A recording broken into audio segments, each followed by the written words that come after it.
Hello students, आज या ठिकाणी आपण आयोनिक इक्विलिब्रिया या चॅप्टर मधील अतिशय महत्वाचा जो टॉपिक आहे बफर सोल्युशन याचा या ठिकाणी आपण स्टडी करणार आहे। तर बफर सोल्युशन हा जो पॉइंट आहे हा पॉइंट सीईटी परीक्षेच्या दृष्टीने अतिशय महत्वाचा पॉइंट आहे। मग कोणत्या सोल्युशनला आपण बफर सोल्युशन म्हणतो? पॉइंट काय आहे बघा, कोणत्या सोल्युशनला आपण बफर सोल्युशन म्हणणार आहे? तर फॉर एक्झाम्पल या ठिकाणी मी तुम्हाला एक्झाम्पल देणार आहे। समजा तुमच्या समोर एक बीकर घेतलेला आहे, आणि या बीकर मध्ये आपण एक सोल्युशन घेतलेलं आहे। काय म्हणतोय बघा, समजा तुमच्या समोर एक बीकर घेतलेला आहे आणि या बीकर मध्ये आपण एक सोल्युशन घेतलेलं आहे आणि या सोल्युशनचा पीएच या ठिकाणी समजा 5 आहे। या सोल्युशनचा पीएच किती आहे? 5 आहे।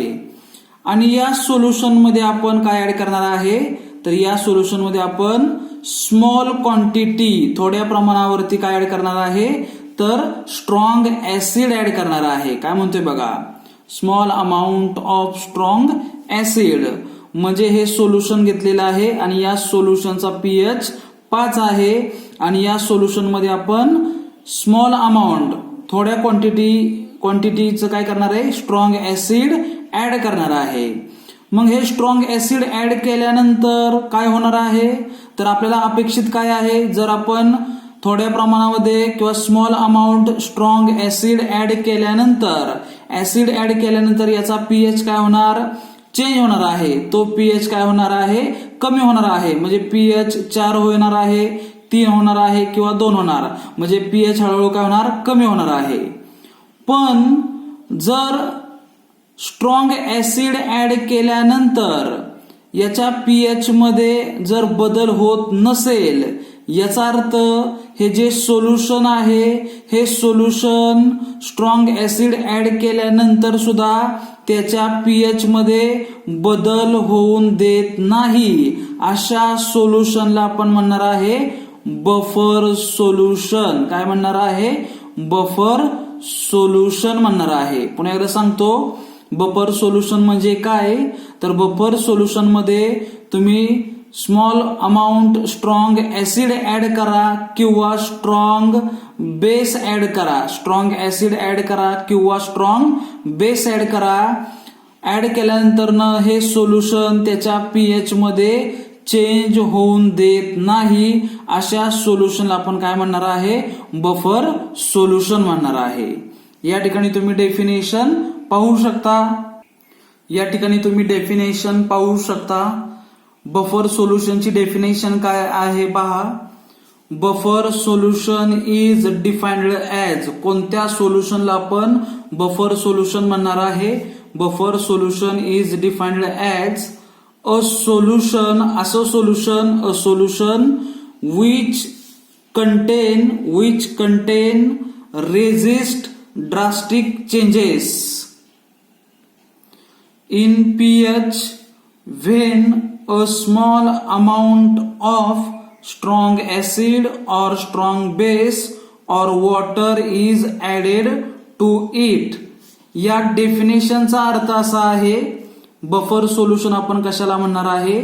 असं सोल्युशन की ज्या सोल्युशन मध्ये तुम्ही स्ट्रॉंग ऍसिड ऍड केलं किंवा स्ट्रॉंग बेस ऍड केल्यानंतर किंवा वॉटर ऍड केल्यानंतर small amount strong acid, strong base किंवा वॉटर ऍड केल्यानंतर हे सोल्युशन त्याचा स्वतःचा पीएच चेंज होऊन देत नाही, म्हणून या सोल्युशनला आपण काय म्हणणार आहे? बफर सोल्युशन म्हणणार आहे। पुन्हा एकदा बघा, बफर सोल्युशन आपण कशाला म्हणतो? असं सोल्युशन की जे solution small amount of strong acid किंवा स्ट्रॉंग बेस किंवा वॉटर ऍड केल्यानंतर त्याचा स्वतःचा पीएच चेंज होऊन देत नाही, यालाच आपण काय म्हणतो? बफर सोल्युशन म्हणतो। ठीक आहे। मग जनरल एक्झाम्पल जर तुम्हाला द्यायचं असेल तर मला या ठिकाणी तुम्हाला सांगायचं आहे की बफर सोल्युशनचं जनरल एक्झाम्पल आहे ब्लड. आपल्या बॉडीमध्ये जे काही ब्लड आहे ते एक बफर सोल्युशन आहे. आपल्या बॉडीमध्ये जे काही ब्लड आहे ते ब्लड काय आहे, एक बफर सोल्युशन आहे. म्हणजेच मला या ठिकाणी सांगायचं आहे की तुम्हाला माहित आहे दिवसभरामध्ये आपण बरेच फूड पदार्थ किंवा अन्न खात असतो. त्यामध्ये काही त्या अन्नामध्ये ऍसिड असणार आहे, त्याचबरोबर काय असणार आहे, बेस असणार आहे. म्हणजे ऍसिडिक प्रोडक्ट आपण काही खात असतो. म्हणजे काही फूड मधून आपल्याला ऍसिड मिळणार आहे, काही फूड मधून आपल्याला बेस मिळणार आहे. बरोबर. म्हणजे मला या ठिकाणी सांगायचं आहे की आपण ऍसिडिक पदार्थ त्याचबरोबर बेसिक कंटेंट असणारे फूड खाल्ल्यानंतर काय होणार आहे, आपलं ब्लड काय होणार, ऍसिडिक होणार किंवा काही वेळा ते ब्लड काय होणार, बेसिक होणार आहे. मग ब्लड जे आहे, ब्लड काय आहे, हे ब्लड जे आहे ते बफर सोल्युशन आहे. मग ब्लड जर बफर सोल्युशन असेल तर ब्लड काय करणार, जरी आपण ऍसिडिक फूड मटेरियल खाल्लं असेल किंवा बेसिक फूड मटेरियल खाल्लं असेल तर ब्लड काय करणार आहे, ऍसिडिक जरी फूड मटेरियल खाल्लं असेल आणि बेसिक जरी खाल्लं असेल तरी ब्लड काय करणार आहे, स्वतःचा पीएच काय करणार, मेंटेन ठेवणार. जरी ऍसिडिक किंवा बेसिक या ठिकाणी मटेरियल आपण आपल्या बॉडीमध्ये आल्यानंतर ब्लड स्वतःचा पीएच चेंज होऊन देत नाही. ब्लड काय करणार, स्वतःचा पीएच मेंटेन करणार. म्हणून ब्लडला आपण काय म्हणणार आहे, तर बफर सोल्युशन म्हणणार आहे. तुमच्या लक्षात आलं असेल बफर सोल्युशन म्हणजे काय. पुन्हा एकदा सांगतो, बफर सोल्युशन म्हणजे काय, असं सोल्युशन की ज्या सोल्युशन मध्ये स्मॉल अमाऊंट जर आपण स्ट्रॉंग ऍसिड ऍड केलं किंवा स्ट्रॉंग बेस ऍड केला तरी सुद्धा त्याच्या पीएच मध्ये फार काही बदल होत नाही. अशा सोल्युशनला आपण काय म्हणणार आहे, बफर सोल्युशन म्हणणार आहे. ठीक आहे. त्याचबरोबर यानंतर आपण बफर सोल्युशनच्या टाईपचा स्टडी करणार आहे. बफर सोल्युशनचे टोटल 2 टाईप आहेत. त्यामध्ये पहिला टाईप आहे acidic buffer solution. Acidic buffer solution. आणि दुसरा जो टाईप आहे तो आहे बेसिक बफर सोल्युशन. असे बफर सोल्युशनचे 2 टाईप आहेत. पुन्हा एकदा बघा, बफर सोल्युशनचे टोटल 2 टाईप आहेत. त्यामध्ये ऍसिडिक बफर सोल्युशन त्याचबरोबर बेसिक बफर सोल्युशन असे 2 टाईप आहेत. मग ऍसिडिक बफर सोल्युशन म्हणजे एक्झॅक्ट काय आहे हे आपण या ठिकाणी स्टडी करणार आहे. पहा या ठिकाणी ऍसिडिक बफर सोल्युशन म्हणजे काय, कोणत्या सोल्युशनला आपण ऍसिडिक बफर सोल्युशन म्हणणार आहे. तर पहा, असं सोल्युशन की ज्या सोल्युशन मध्ये वीक ऍसिड असणार आहे, ज्या सोल्युशन मध्ये वीक ऍसिड असणार आहे, त्याचबरोबर त्या वीक ऍसिडचा सॉल्ट असणार आहे. त्या वीक ऍसिडचा काय असणार आहे, सॉल्ट असणार आहे. म्हणजेच काय या ठिकाणी मला सांगायचं आहे, या ठिकाणी मी काय म्हणलेलं आहे, ऍसिडिक बफर सोल्युशन म्हणजे काय, असं सोल्युशन की ज्या सोल्युशन मध्ये वीक ऍसिड असणार पण हा जो सॉल्ट आहे हा सॉल्ट वीक ऍसिडचाच सॉल्ट असणार आहे. म्हणजे या ठिकाणी मला सांगायचं आहे हा सॉल्ट कसा तयार झालेला असणार आहे, तर हा salt weak acid plus strong base पासून तयार झालेला असणार आहे. काय म्हणतोय बघा, हा जो सॉल्ट आहे हा सॉल्ट वीक ऍसिड आणि स्ट्रॉंग बेस पासून तयार झालेला असणार आहे. ठीक आहे. म्हणजे या ठिकाणी ऍसिडिक बफर सोल्युशन म्हणजे काय, असं सोल्युशन की ज्या सोल्युशन मध्ये वीक ऍसिड आहे आणि वीक ऍसिड बरोबर वीक ऍसिडचाच सॉल्ट आहे.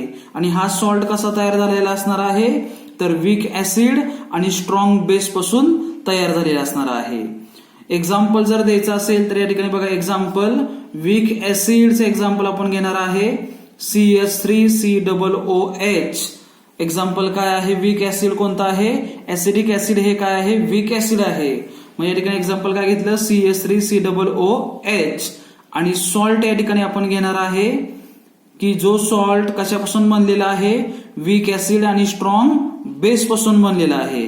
मग तो सॉल्ट आहे CH3COONA, सोडियम ऍसिटेट. हा सॉल्ट म्हणजे काय असणार आहे, वीक ऍसिड आणि स्ट्रॉंग बेस पासून बनलेला आहे.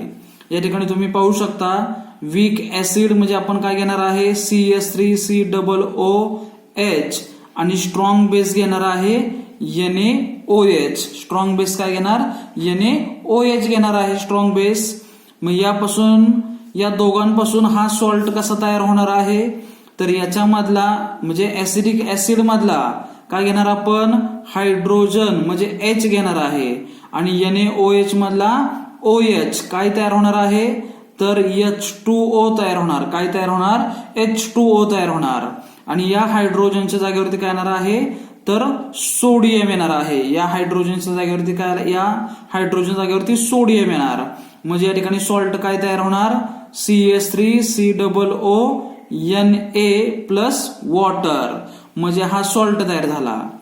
मग या ठिकाणी मला सांगायचं आहे ऍसिडिक बफर सोल्युशन म्हणजे एक्झॅक्ट काय आहे, तर वीक ऍसिड आणि वीक ऍसिडचा सॉल्ट याचं मिक्सचर म्हणजेच काय, ऍसिडिक बफर सोल्युशन आहे.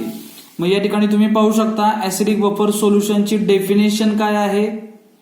मग या ठिकाणी तुम्ही पाहू शकता ऍसिडिक बफर सोल्युशन म्हणजे काय. या ठिकाणी मी सांगितलं आहे ऍसिडिक बफर सोल्युशनची डेफिनेशन आपण पाहणार आहे. ऍसिडिक बफर सोल्युशन म्हणजे काय, अ सोल्युशन कंटेनिंग, असं सोल्युशन की ज्या सोल्युशन मध्ये काय प्रेझेंट आहे, weak acid. A solution containing weak acid. बघा या ठिकाणी म्हणलेलं आहे a solution containing weak acid and its salt and its salts and its with salt. पुन्हा एकदा डेफिनेशन पाहू शकता, a solution containing a weak acid. Acidic buffer solution मध्ये काय असणार आहे, वीक ऍसिड असणार आहे. आणि वीक ऍसिड बरोबर त्याच ऍसिडचा काय असणार आहे, सॉल्ट असणार आहे. पुढे म्हणलेलं आहे बघा, a solution containing weak acid and its salt with strong base. म्हणजे हा सॉल्ट वीक ऍसिडनी स्ट्रॉंग बेस बरोबर रिॲक्ट झाल्यानंतर तयार झालेला आहे. हा जो सॉल्ट आहे, हा सॉल्ट कसा तयार झालेला आहे, तर वीक ऍसिडनी स्ट्रॉंग बेस बरोबर रिॲक्शन झाल्यानंतर, वीक ऍसिडची स्ट्रॉंग बेस बरोबर रिॲक्शन झाल्यानंतर हा सॉल्ट तयार झालेला आहे. म्हणजेच ऍसिडिक सोल्युशन आपण कशाला म्हणणार, तर ऍसिडिक सोल्युशन मध्ये वीक ऍसिड आहे आणि वीक ऍसिड बरोबर वीक ऍसिडचा सॉल्ट आहे की जो सॉल्ट वीक ऍसिडनी स्ट्रॉंग बेस बरोबर रिॲक्ट होऊन तयार केलेला आहे. ठीक आहे, यालाच आपण म्हणणार आहे ऍसिडिक बफर सोल्युशन म्हणणार आहे. मग ऍसिडिक बफर सोल्युशनचा पीएच कॅल्क्युलेट करण्यासाठी कोणत्या इक्वेशनचा तुम्ही यूज करणार आहे, काय म्हणतोय बघा, ऍसिडिक बफर सोल्युशनचा पीएच मेजर करण्यासाठी या ठिकाणी आपण हेंडरसन-हॅसलबर्ग या इक्वेशनचा यूज करणार आहे. आणि हे इक्वेशन आहे pH is equal to pKa plus log to the base 10 salt divided by acid.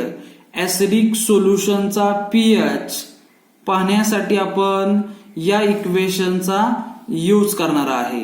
ठीक आहे, यानंतर आपण दुसरा जो टाइप आहे बफर सोल्युशनचा, त्याचं नाव आहे बेसिक बफर सोल्युशन. याचा स्टडी करणार आहे. दुसरा जो टाइप आहे त्याचं नाव आहे बेसिक बफर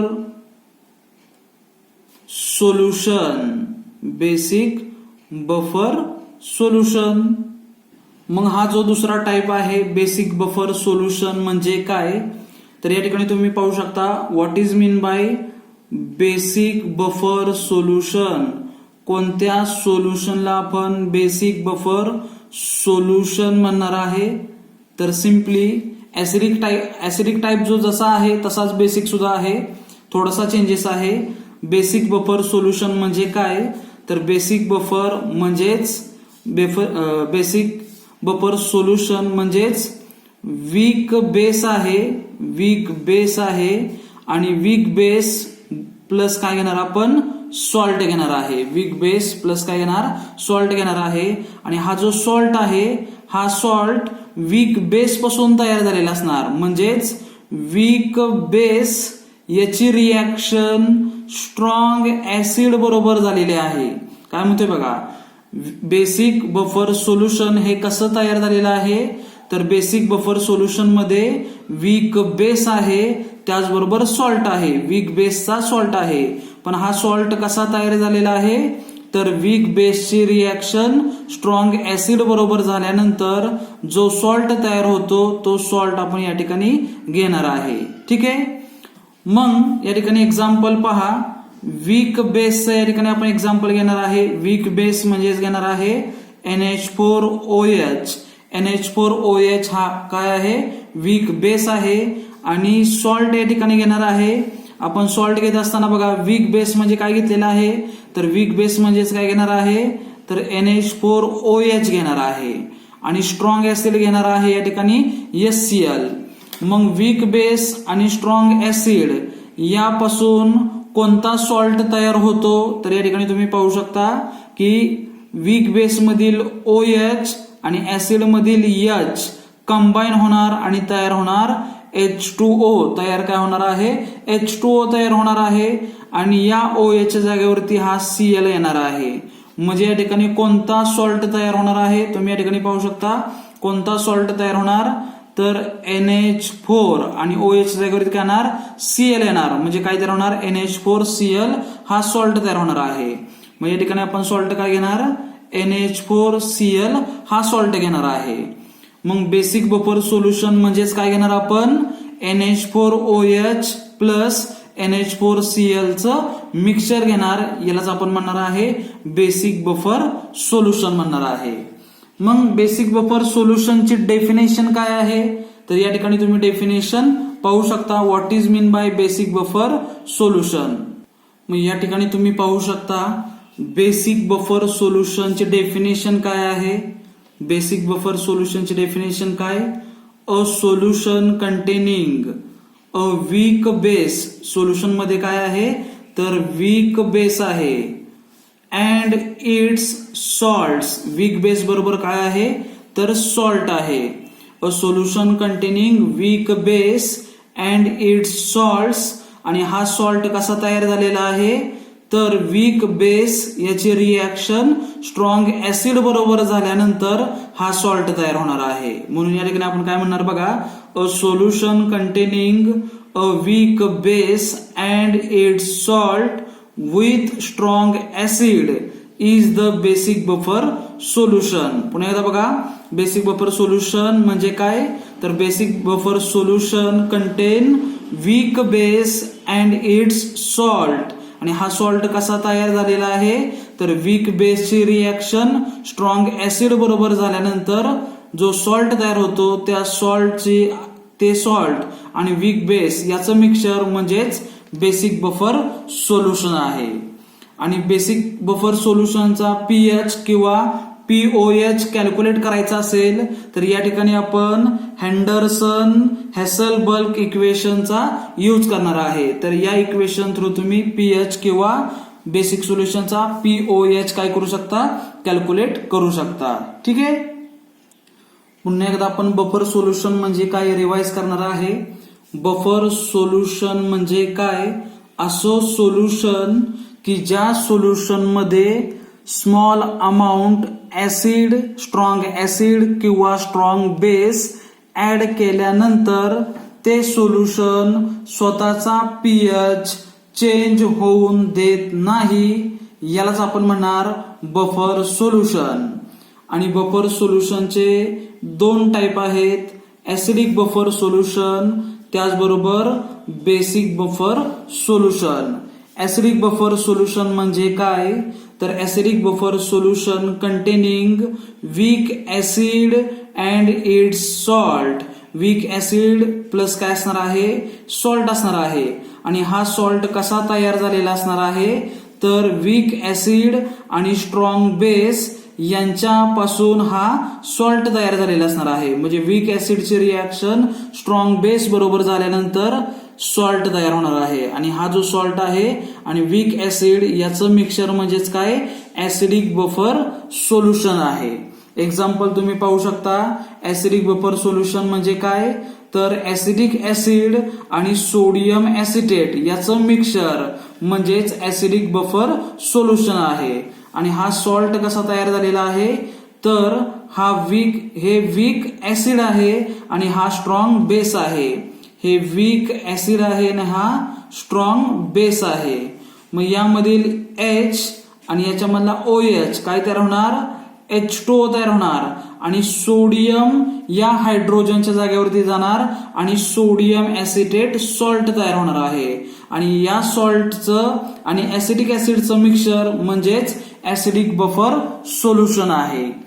त्याचबरोबर या ठिकाणी तुम्ही पाहू शकता बेसिक बफर सोल्युशन म्हणजे काय, तर basic buffer solution containing weak base plus salt. आणि हा जो सॉल्ट आहे हा सॉल्ट कसा तयार झालेला असणार, तर weak base plus strong acid पासून तयार झालेला असणार आहे.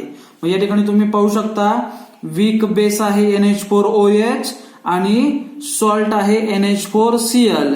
यांचं मिक्सचर म्हणजेच बेसिक बफर सोल्युशन आहे. मग हा सॉल्ट कसा तयार झालेला आहे, तर वीक बेस हा जो आहे हा वीक बेस आहे आणि हा स्ट्रॉंग ऍसिड आहे. मग वीक बेस आणि स्ट्रॉंग ऍसिडची रिॲक्शन झाल्यानंतर या ठिकाणी सॉल्ट तयार झालेला आहे. म्हणजे यामधील OH आणि यामधला H काय तयार होणार, H2O तयार होणार आहे. आणि या OH च्या जागेवरती Cl येणार आहे. मग NH4Cl हा सॉल्ट तयार होणार. मग NH4Cl हा सॉल्ट आणि वीक बेस यांचं मिक्सचर म्हणजेच काय आहे, बेसिक बफर सोल्युशन आहे. ठीक आहे.